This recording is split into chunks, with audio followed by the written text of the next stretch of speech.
Okay, so you guys know I'm a gig worker, right? And I've been warning you for the last couple of weeks that I had been seeing something. When they tell you there's going to be a shortage, there's going to be a shortage. See behind me? See the top of this shelf?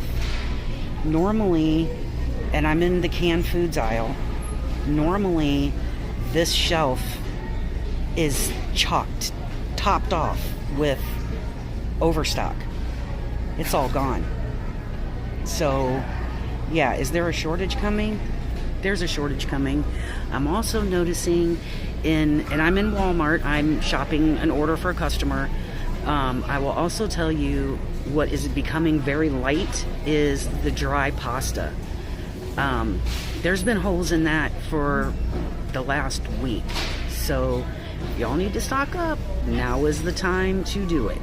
I definitely would be doing that because this is a sign that the holes on the supermarket shelf are going to be getting even more. So listen, this could be many different signs, and I don't want to directly attribute it to a food shortage because, hey, we could be headed to a food shortage. I don't know. Let me know in the comment section below what you think about this, but this could be one or two things. It could be a food shortage, or it could also be decreased payroll, because when you have decreased payroll, companies are struggling to get freight processed throughout their back rooms. Distribution centers struggle getting freight to the stores because payroll and profitability are getting lower. But I will say, going into Walmart, I normally see the top of the shelves. They're packed. I mean, packed to the ceiling. So I don't know. That is very concerning to see that. But I don't know. Guys, let me know what you think. Is there a food shortage? I got more videos in here that's gonna blow your mind. So stay tuned for the entire video. Make sure you hit that like button, hit that subscribe button. Let's get to the rest of the video.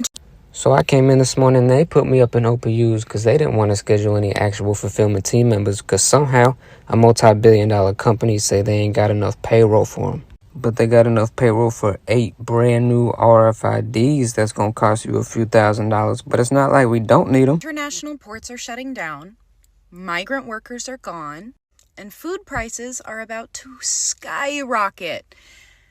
And we are going to hurt. But you know who's not going to hurt? The 1%.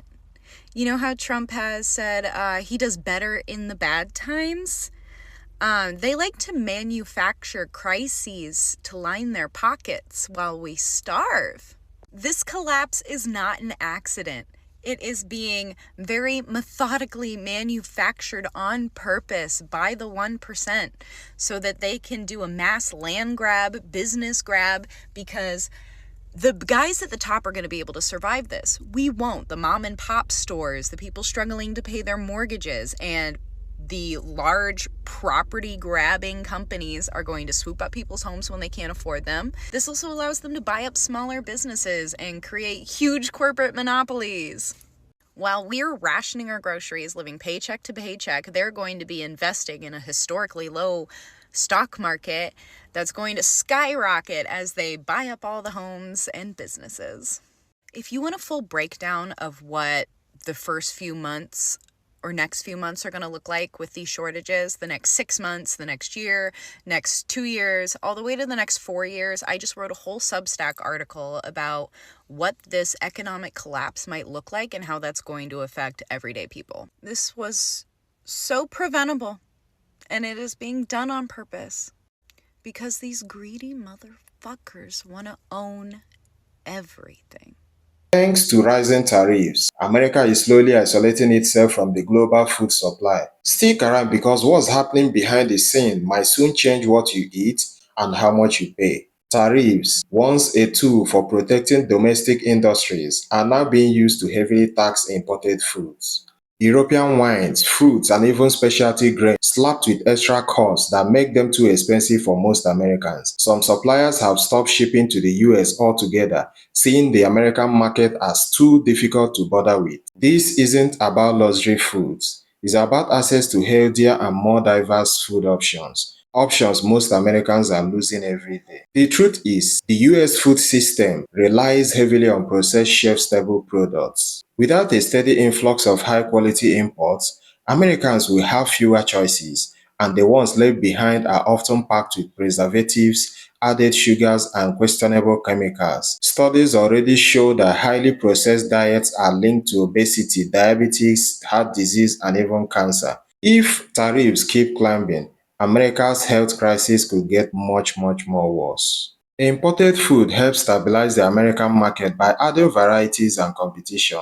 Without it, prices skyrocket, selection shrinks, and in times of drought or crop failures, like we already see, the lack of imports could lead to real shortages. Supporting local farmers who prioritize quality, demanding better policies from the lawmakers, and staying informed. These are small but powerful ways we can fight back. Food should be a right and not casualty of politics. Will we embrace the world's bounty or wall ourselves with mediocrity? Let's make sure it's not the latter. If you care about your food, your health, and your future, like, share, and subscribe for more deep dive. Hi folks, so the United States is going to start seeing shortages in all kinds of products, mainly because of the trade dispute and with things that are kind of hitting the fan right now. So I want to do a video on what kind of things from a grocery perspective the United States is going to start seeing problems getting, or they're certainly going to go up in price because of scarcity. And I've got a list of some of them, and these are products which are imported heavily into the United States, just to give you an idea. Now, the example I would give is this. Can you remember during COVID-19, some things were hard to get because of the supply chain issues? The same thing is going to happen to the United States, probably starting now, to be honest, because it takes so long to ship some of this stuff. So I've got a list of some things. Again, these are heavily imported products into the United States. And so if you did want to stock up, you can, or this is where areas where you're going to see food scarcity. First one is actually beef, believe it or not. Beef, US does actually export a lot of its beef. It doesn't do it domestically. Seafoods, cereals, avocados, tomatoes, berries, cucumbers, sugar, orange juice, and celery. And those are just a few examples of fruit and vegetables. I wanted to focus on fruit and vegetables for the most part. And of course, beef being the big meat one there as well. So just remember your COVID-19 experiences on trying to get things. This is about to start to happen in the United States now because of the issues relating to tariffs and how tariffs affect supply chains. Folks, my name is Nick. This is my opinion. Please let me know what you think of it. Hey y'all, I just want to go ahead and start off by saying that this video is not to create fear or fear mongering or to cause you to go out and clear store shelves. I am simply telling you, if you have not already started preparing and your home is not fully prepped or somewhat prepped, please make sure that you have at least 2 weeks, even 4 weeks worth of food in your home. The more, the better. If you eat rice, beans, canned meat, pick up those items a little bit at a time. Dollar Tree is also a great place to prep. I'm saying this because there is a possibility that store shelves will start being empty. Cannot say for sure, but I do want to put that message out so that you're able to prepare accordingly. The CEOs of both Target, Walmart, and Home Depot have had a sit-down meeting with Trump to let him know that there is a possibility of empty store shelves.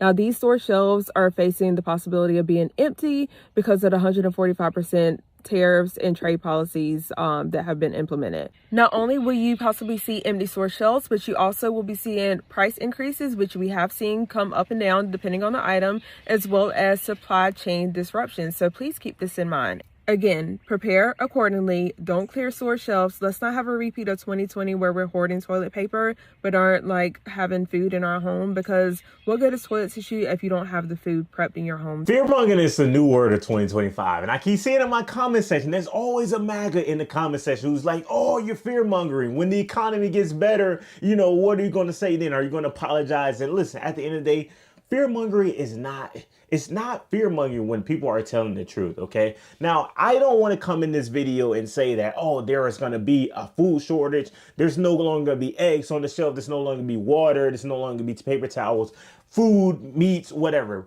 But I will say is, prices are definitely going to increase. You're guaranteed to see that. You're guaranteed to see the price of, I know we joke about eggs all the time. We're going to see prices of eggs go up. We're going to see prices of anything that we import from different countries, more specifically Mexico and Canada. Those are our biggest imports right there, okay? When we see those products come in, especially groceries, you're going to see higher prices across the board, guys. When we talk about any kind of imports, it's going to get very bad very soon. But will I say that it will be empty?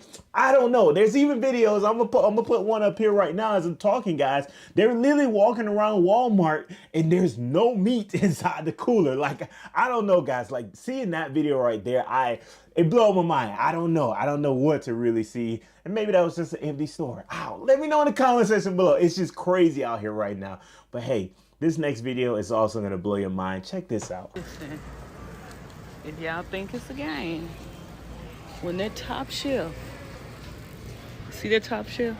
When that top shelf starts to be bare, that's how you know they don't have a lot of overhead. Okay? So, don't be reactive, be proactive. Just come pick you up a couple of things, because this Walmart is not bad. Tariff shortages are coming, and if you don't stock up now, you're going to be paying triple or fighting for scraps later. This is your warning. Share, repost, and let's talk about it. We're not just talking about inconvenience. We're talking about the basics for survival disappearing from the shelves. Prices are already rising because of the supply chain breakdowns and tariffs. And the harder it gets to import, ship, and stock supplies, the harder it's going to be for you to survive.